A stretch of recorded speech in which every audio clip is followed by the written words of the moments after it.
Assalamualaikum warahmatullahi wabarakatuh. Selamat pagi. Untuk pertemuan kali ini kita masuk di bab 5. Babnya yaitu reaksi redoks dan tata nama senyawa. Silakan bisa ditulis di bukunya masing-masing. Dicatat. Takutnya kalau file dalam HP-nya hilang. Saya akan menjelaskan sedikit tentang apa itu namanya reaksi redoks. Untuk tata nama senyawanya kita berlanjut minggu depan. Langsung saja.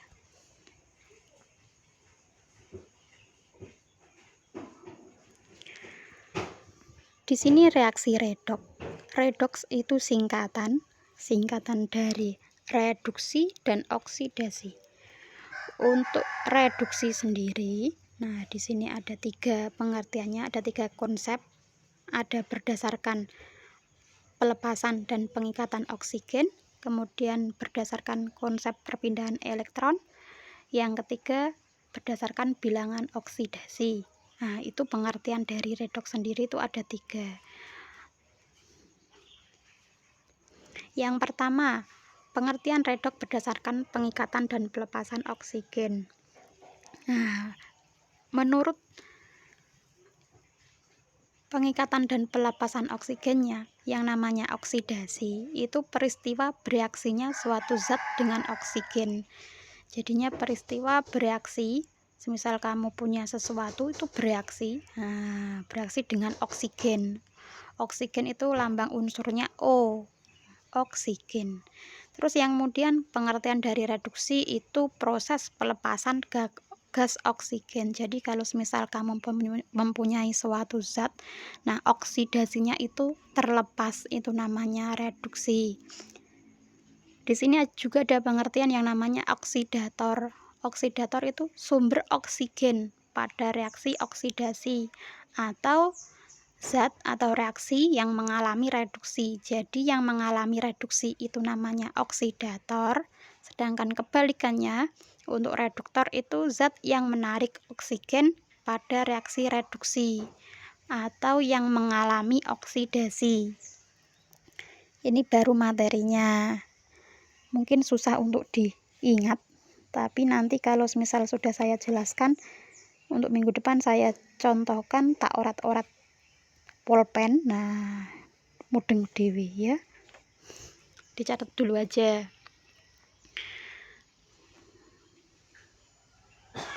Kemudian nah, ini ada contoh oksidasinya. Semisal saya punya ini FeC, Fe itu besi, saya oksidasi K tambah O, tambah O ini oksigen, jadinya itu ini mengalami oksigen. Jadi kalau oksidasi itu mengikat oksigen, jadinya besi oksigen di sini 2 Fe2O3. Ini oksidasi. Jadi pengertiannya oksidasi itu suatu senyawa atau atau zat yang mengikat oksigen, itu namanya oksidasi. Sedangkan reduksi, semisal saya punya senyawa di sini KClO, kalium klorat. Nah, ini hasilnya itu akan melepaskan yang namanya oksigen. Dia akan terlepas. Jadi kalau reduksi itu melepaskan oksigen, kalau reduksinya dia mengikat oksigen. Itu pengertian dari berdasarkan pengikatan dan pelepasan oksigen. Sampai di sini. Monggo kalau ada yang ditanyakan bisa langsung ke obrolan di Teams. Yang kedua, pengertian reduksi oksidasi berdasarkan konsep perpindahan elektron. Nah, di sini beda. Kalau oksidasi kebalikannya tadi. Kalau oksidasinya yaitu pelepasan elektron. Elektron itu lambangnya negatif ya.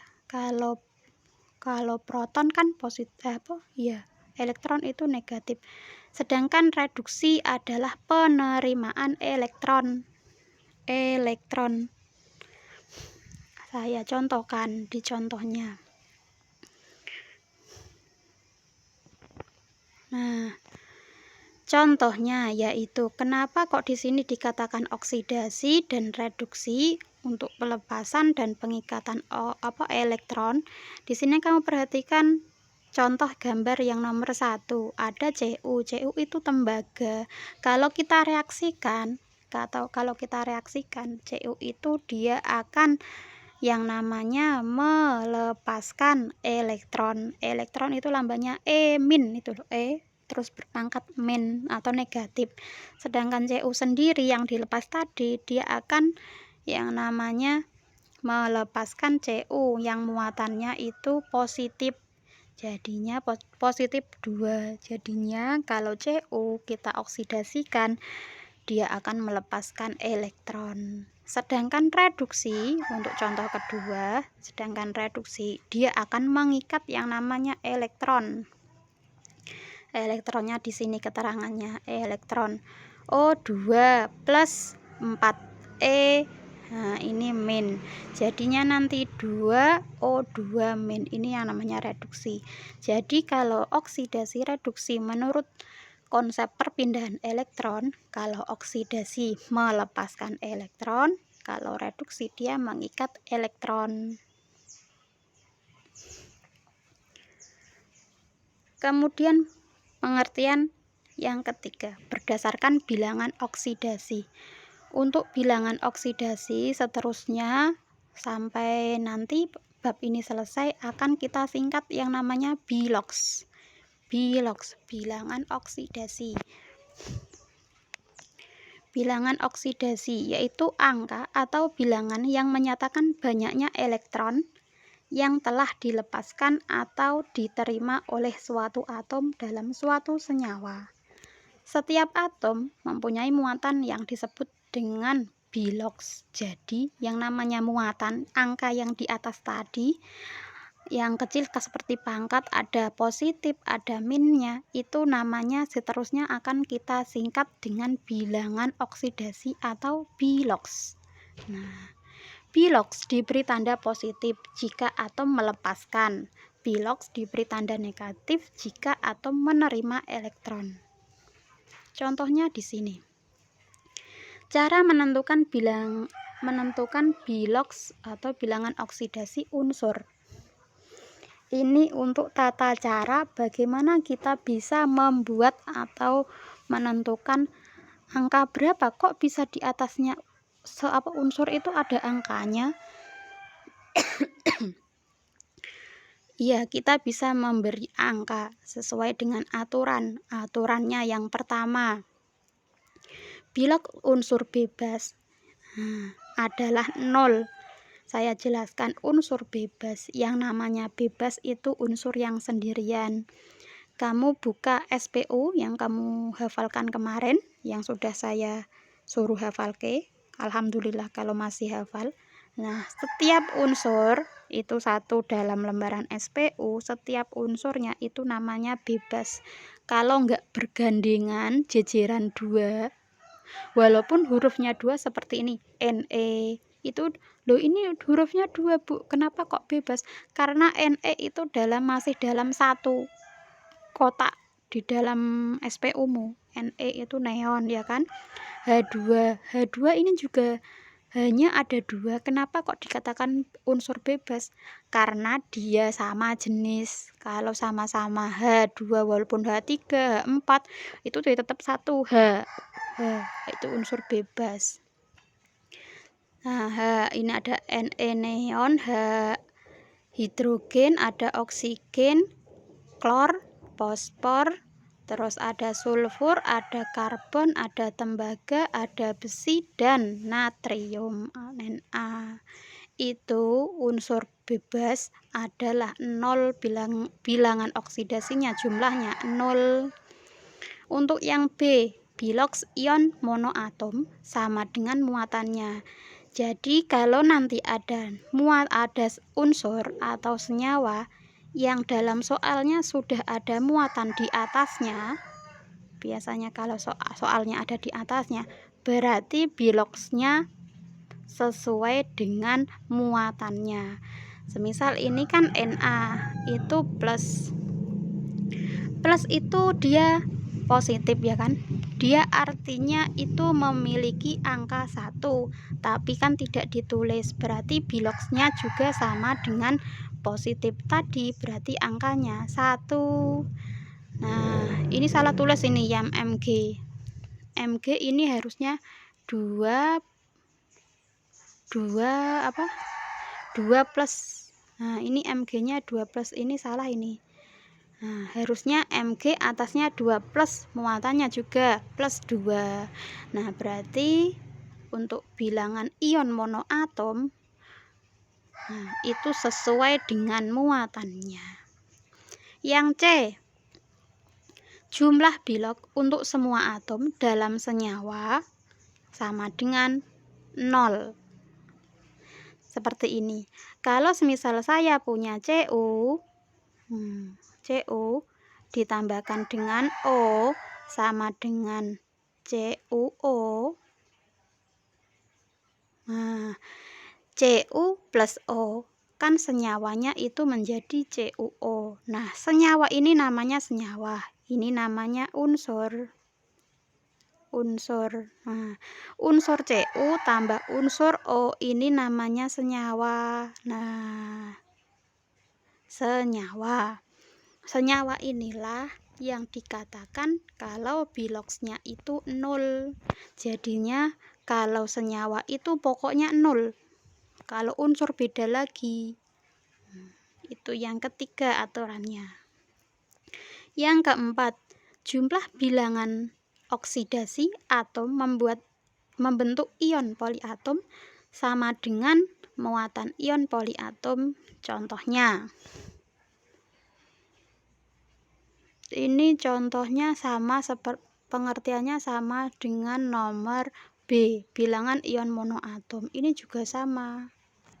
Nah, dalam satu senyawa itu -1 karena dia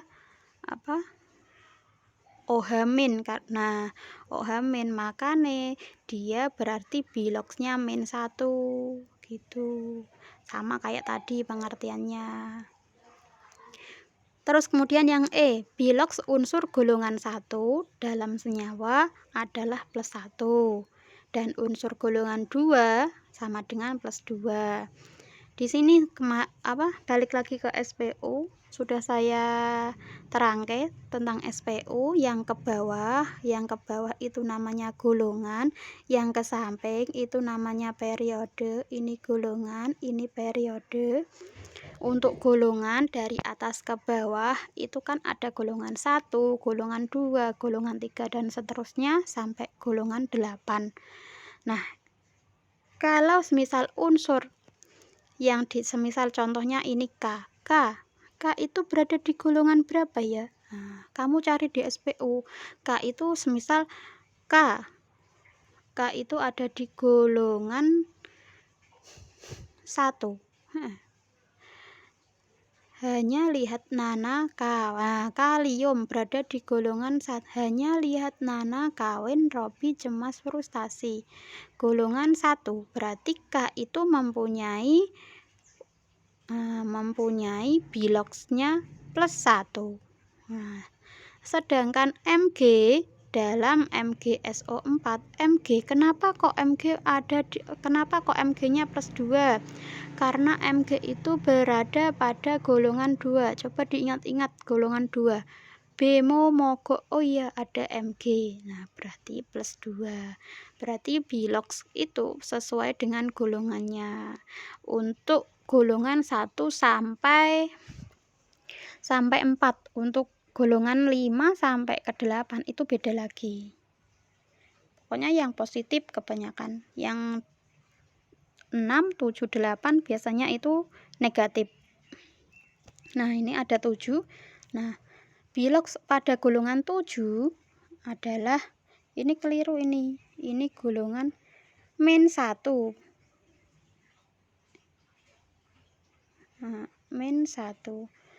Bilox unsur pada golongan 7A adalah -1. Contohnya yaitu Cl pada natrium klorida atau magnesium klorida dan besi klorida. Kenapa kok min 1? Karena semisal saya contohkan NaCl. Na itu tadi Na natrium. Natrium berada pada golongan berapa? Natrium itu pada golongan 1, berarti Na plus 1. Nah, karena dalam satu senyawa ini jumlahnya harus 0, tadi kan aturannya gitu. Dalam satu senyawa, biloxnya harus jumlahnya 0. Na itu 1. Nah, plus 1 sama dengan 0, berarti Cl-nya berapa? Cl-nya min 1. Jadinya positif 1 dikurangi 1 sama dengan jumlahnya 0. Itu makanya ketemu. Kok bisa Cl itu min 1? Nah, itu caranya.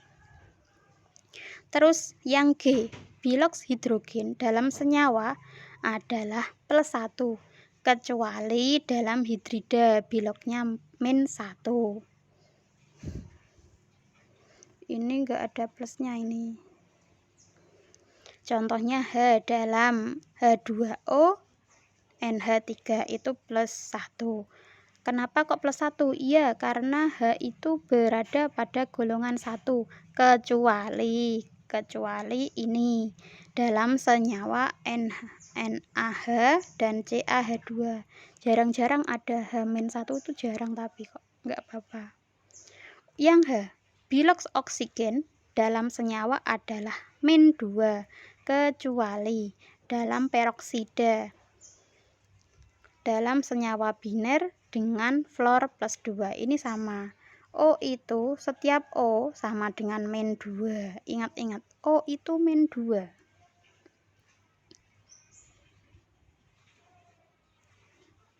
Nah, ini untuk menentukan oksidator dan reduktor dalam reaksi redoks. Ini tak terangke minggu depan saja. Kalau tak contohke di buku, kalau tak tulis di PPT nanti kamu belum paham. Tak contohke membuat cara menentukan biloxnya dulu. Ini kita lanjut PowerPoint-nya tak terangke untuk pertemuan minggu depan.